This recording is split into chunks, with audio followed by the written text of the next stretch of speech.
Well, as of the recording of this particular episode, which is Sunday morning, we're still a few hours away from the Super Bowl LV? Is that 55? I think so. Anyway, so we don't know exactly how it's going to turn out. I don't know which quarterback will come out ahead, the old guy who's really long in the tooth, but pretty well preserved, or the young kid that's half his age that really is, a dynamo. In a way, it's kind of a battle of the ages. Pun intended, I guess. Hey, it's Tim Patterson. This is Trade Show Guy Monday Morning Coffee for the 8th of February, 2021. Find us online at tradeshowguy.net, our hub for all things Trade Show Guy. It's a great source for exhibits. Our exhibit design search is there. Trade show marketing books. Get a free chapter, or on one of them, you can download the digital PDF of the book. There you go. Webinar archive and a whole lot more. Just going to jump into this week's interview. An old acquaintance from the internet marketing and public speaking world, Kathleen Gage, invited me to meet a friend of hers, Jamie Young, who's in the trade show world. I've had Kathleen on this show before. In fact, I'll put a link to it in the show notes. That certainly is worth looking at again if you have some time. Jamie and I got an initial chat through Zoom. We got to meet each other and see what was going on, just kind of a how are you doing, what do you do, those sort of things. And after speaking to her, I thought, you know what? You might make a good guest on the show. So I invited her to be a guest. I was curious to hear more of her stories about working in the trade show world, where she originally sold booth space, how she discovered why some people renewed for the next year and why others really didn't renew. And so she kind of dug into that and learned a lot of things, which was fun. She shares those stories. And then she went from there into the promotional products world, which is where she is now with a bit of a twist. So fun interview. I picked up some good pointers. Here's an interview I did with Jamie Young from Uptown Screen Printing. Would like to welcome Jamie Young of Uptown Screen Printers to Trade Show Guy Monday Morning Coffee. Jamie, it's good to see you. Nice to see you. Yes, I like the Zoom thing. You get to wave, right? Right. So we kind of met, I don't know, a couple of weeks ago on a Zoom call to get acquainted. I'm not sure exactly how we got acquainted, but nonetheless, here we are. And, after we talked, I thought, we should get you on the show because you had some interesting stories to tell. But before we get to some of those stories, let's learn a little bit about you. Uptown Screen Printers. I know that you did some corporate trade show stuff for many years. And so you kind of had you're neck deep in that for a while. So let's talk about that a little bit. Where'd you start and what did you do in the corporate trade show world? Yeah. So I started in 2012 at a trade show in Portland, really just in part-time sales. My job was to onboard vendors and sponsors. It was just a lot of fun. And they brought me in halfway through that booking season. So half the show was already booked by the time I got there. And I come from hospitality. So I really focused in on food and alcohol vendors just because that was my jam. I knew a lot about it. And the show happened and it was a lot of fun. They would contract with their salespeople every year. So the show happened. A week later, I was the only one that came back. And I had to call every single vendor to see how did the show go and would they like to renew for next year's show. And this is like 13 months in advance. I'm asking them to make like a commitment, right? Right. I'm the new girl. Remember that. So I'm making these phone calls and, some vendors are like, I had no ROI. Your show is crap. I hope I can say that. You can say whatever you want. I don't want to come back. And I'm like, I'm so sorry. I didn't know what to say. And then, my job was to continue those calls and I would get on the next call and I'd have a vendor that was saying, yes, I want my same spot and I want to pay you 100% in full right now. And I was just like in awe. How do I get off this last phone call that makes me feel like what we're doing is like the terriblest show on the face of the earth? And then I get this other client that's like, sign me up. Don't let anybody take my spot. So interesting, the different experiences people have. It just fascinates me, and I've seen that so many times. So what were you finding out? So why people liked it or didn't like it? I asked that person. I'm sure you did. Yeah. I'm like, awesome. What were you doing? What were you there for? Like, I wanted to know, like, what were they doing different? And I'll just never forget, like, they had a rock solid goal and they had an engagement plan. Like, they knew what they were there for. They knew how to measure it. And so that's why you see, and so it was consistent with every vendor that was saying yes right away, locking in, a year in advance.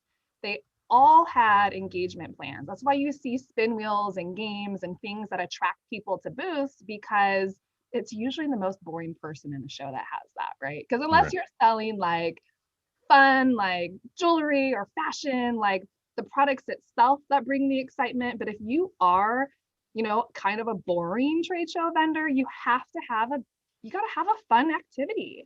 And so they would use that as an opportunity to engage, but they weren't allowing them to even play the game or potentially win anything unless they either provided an email, filled out a lead form, followed them on social media. So they knew what they wanted from that. They knew if they wanted to build their social media audience or build their email list or just book appointments. Like they had a really clear want, and then they had a strategy to gain those results.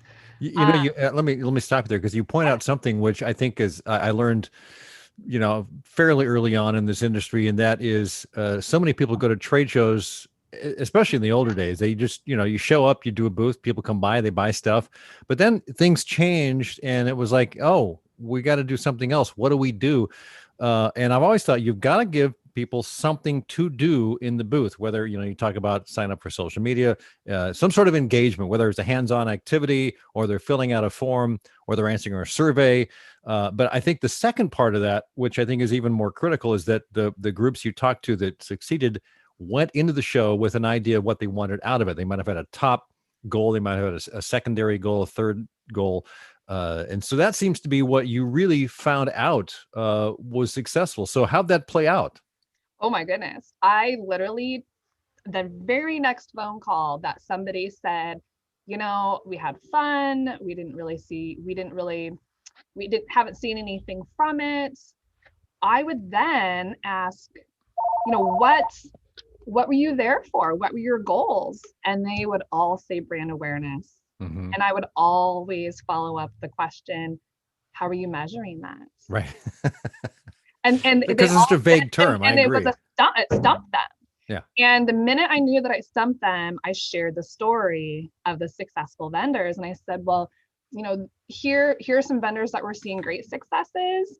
And this is how they were measuring it. And all of a sudden, Tim, I was getting immediate renewals from the people that had a terrible, they didn't see results, because now they had a plan.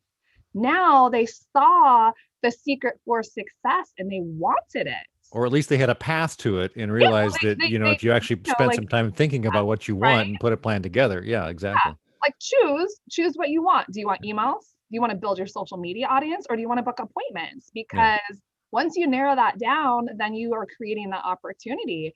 And here's the deal. This was a women's trade show. And so I was not in the promo industry back then. But when it was about give them something cool to win that they actually want. And I said, I'm your ideal client.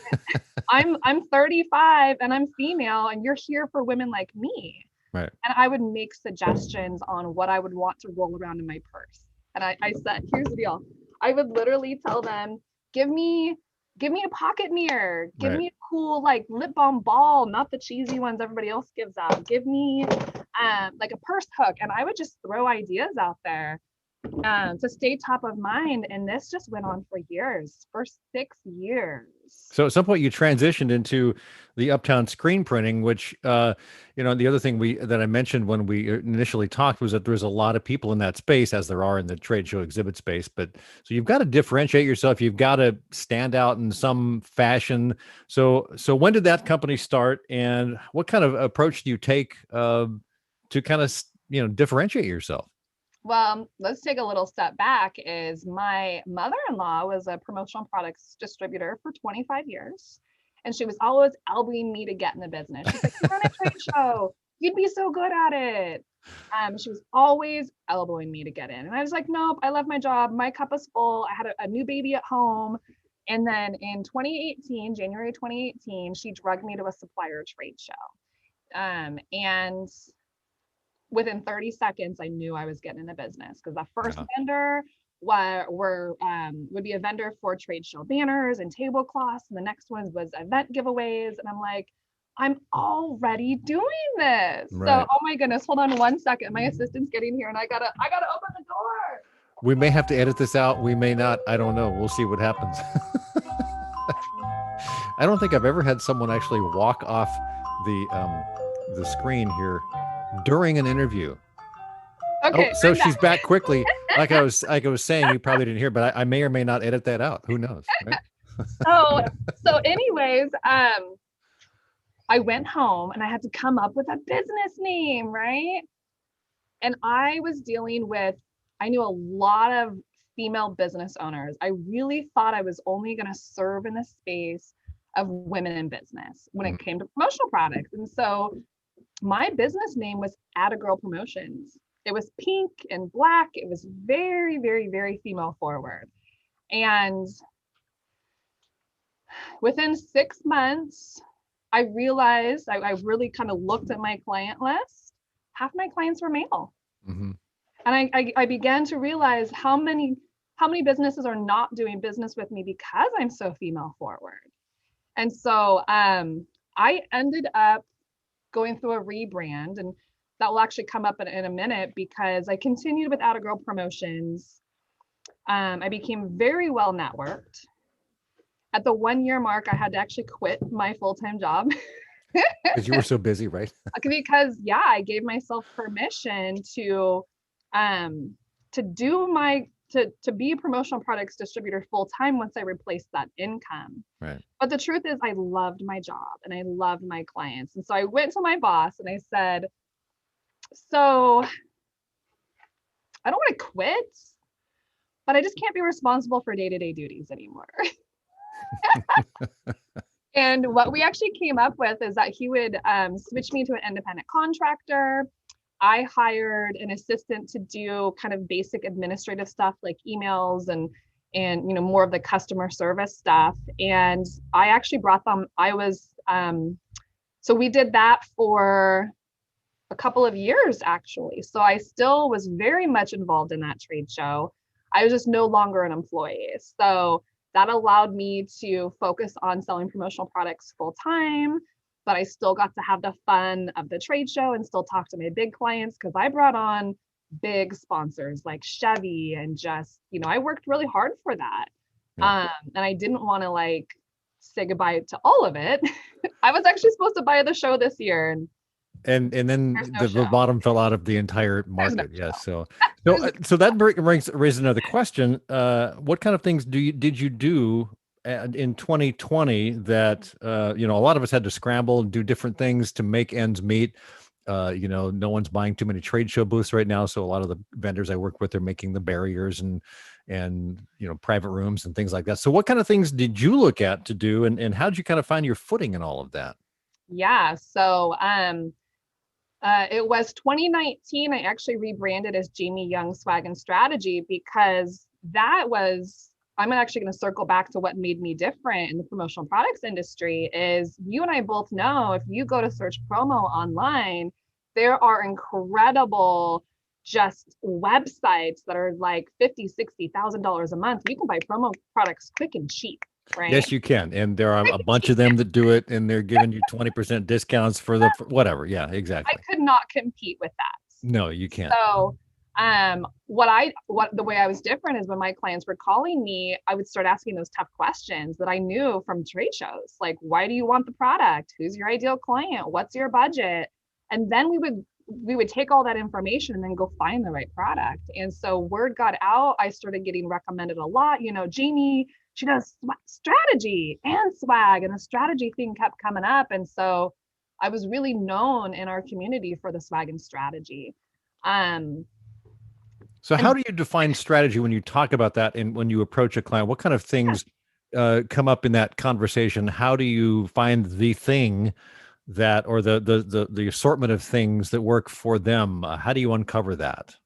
Well, I really narrow it down to your first priority. So, the amount of money you would spend on a new client gift is very different than the dollar amount you spend on a prospect, which is a potential lead. You know what I mean? And so I'd identify what's most important to them. What is that priority? Do they have a bunch of warm leads they want to convert? Are they just looking, do they need leads to even massage? Or, are they looking for new client gifts and referrals? Do they want referrals and renewals? And so once they identified one of those spots, then we would continue forward, right? So, then what's that strategy? Is this a lumpy mail campaign, right? Are we sending a direct mail campaign to kind of show up in a fun way? Are you sending a new client gift once a new client signs up? Or do you have a lead magnet, which is a real gift that comes out to them when they sign up for a class or a program? So really identifying who they are, but what you would give to someone like an average consumer versus just the business to business, those gifts are very different. Yeah, I would say. Now, do you work obviously with most companies that do business to business? Most, mostly, no. I mean, my clients are B2B, Right. but some of them are business to consumer, Right. or they're B2B. Yeah, it's interesting. I'm going to stop you for a second because you talk about people sending out stuff. The last couple of months, I've noticed people have approached me, and I think they're kind of doing it in a faulty way because they don't really do their due diligence. But I've been offered a Yeti 32-ounce thermos, basically that sort of a hot one of those big things, big tumblers, just so they could talk. Yeah, exactly, one of the bigger ones, bigger than that. Oh my And I goodness. said, okay, I'll take that if you want to talk. And we talked, and it turned out I wasn't a good fit, but they were happy to give it to me because that was part of their budget, and they found me and that sort of thing. And then like a week later, I got another one. They're sending me a $5 gift certificate to answer a survey that led to a 30-minute phone call, a Zoom call, which they really did research on me, and they gave me a $30 Amazon gift certificate. I thought, well, that's interesting because I haven't seen a lot of that, but they're using this sort of, and I guess the Amazon thing is kind of a swag thing, but certainly the Yeti was a definite item which I hadn't expected, but it got my attention, and so that to me is as how you get people's attention. And it's part of the strategy that you look at. Do you have any examples of no names as far as clients goes, but what has worked that you've walked through with some of your clients? Yeah. So, well, first off, how do you feel when you get gifts? Oh, you feel great. Obviously, you go, wow, this is kind of cool. I'll Wow. remember that. You think that person is very generous, and Yeah, business is about relationships. I hate, it's no longer selling someone, it's no longer sales, it's relationship building. So yeah. I did have a client hire me for strategy consulting. He had heard me talk about warm lead conversion, and he had been sitting on 100. He was in the financial industry. He'd been sitting on 150 warm leads. These are people that have money to invest.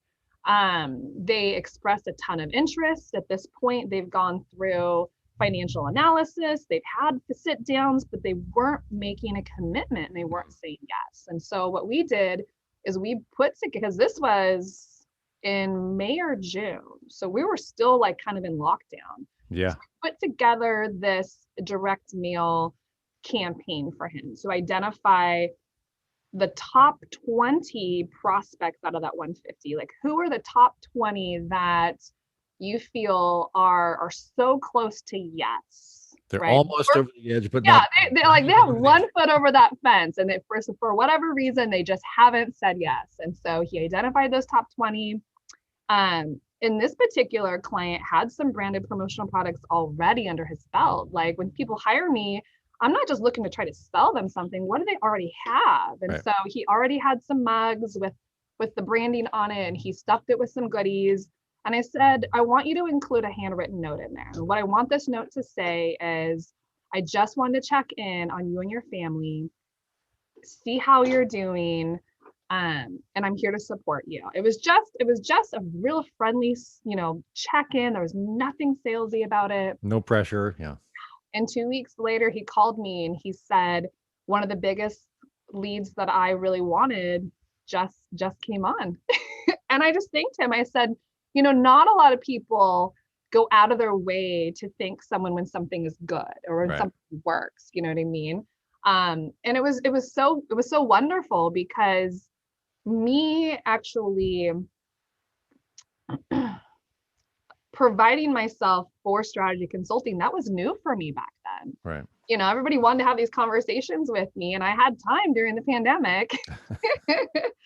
And that really started a lot of the strategy consulting. Interesting. So what are you going to do this year as we slowly shift? Is that going to get you back to normal? Or are you just kind of in this new normal as we kind of close out our conversation? What kind of things are you looking at for the next 6 to 12 months? A lot of change or not? No change. I know no one can predict. I know. I'm putting you on the spot. 3 months ago, I bought a screen printing shop. So oh my God. life is so different now. Yeah, no, basically Halloween weekend, I signed on a screen printing shop that had been established for 22 years, had a book of business. I'd always helped my clients with custom apparel, but I had partner facilities that printed those shirts. Now I get to print those in-house. And so now I have an additional service. So I do all the same things, but we're in a storefront now. We've opened ourselves up to the market, and it's going really, really well. So I'm definitely focusing a lot on screen printing and really trying to support those who are looking for very specific strategies to grow their business generously. Well, Jamie, I really appreciate you spending time. I think, the top takeaways I would have are, when you're going into a trade show, goals and an engagement plan, know what you want out of it and what's your strategy to get there. And if there may be a promotional thing in there involved, may not, it just is a kind of a good way to look at it. And again, where can we find you online, Jamie? Yeah. So my website is uptownscreenprinting.com. On Facebook, it's Uptown Screen Printing and Personalized Gifts. And Instagram, it's Uptown_screen printing. Gotcha. We'll make sure we put links in the show notes. I really enjoyed talking to you. Thanks, Jamie. Appreciate all the information. Oh, hang on. What? Can I give a free gift? Sure. Okay. So I can give this to you, but the free gift is number 1, the top 100 personalized gifts to give. It's an awesome little flip book. And then the second one is actually my strategy roadmap planner. And so what I talked about strategy, identifying your first priority, it's actually a roadmap so they can actually look at how do they start strategizing for success. So they're welcome to have it. Cool. Well, we'll make sure we'll just put it in the show notes and mention it, and we'll give it to someone. We'll make sure that someone gets it, that reaches out and goes and raises their hand. That's all it takes is to raise your hand and let me know. Thanks, Jamie. Appreciate your time. Thanks. Have a great day. All right. Thanks again to Jamie Young of Uptown Screen Printing for spending time with us on this week's Trade Show Guy Monday Morning Coffee. Before I head out, well, this week's one good thing. Did you notice next Sunday, the 14th, is Valentine's Day? Yes, it is. I remember as a kid, early grade school, middle school, elementary school, you'd bring Valentine's to class for everybody, and everybody gave you a Valentine's. So you went home from class with like 20 or 30 Valentines. Kind of cool, right? I don't do that anymore. But I do try and get a card and maybe some chocolate. My wife loves chocolate, so I get her some Valentine's stuff. Don't forget, Valentine's Day. That's this week's one good thing. Coming up in just a few more days. Have yourself a great week. This is Trade Show Guy Monday Morning Coffee. I'm Tim Patterson. Thanks for watching.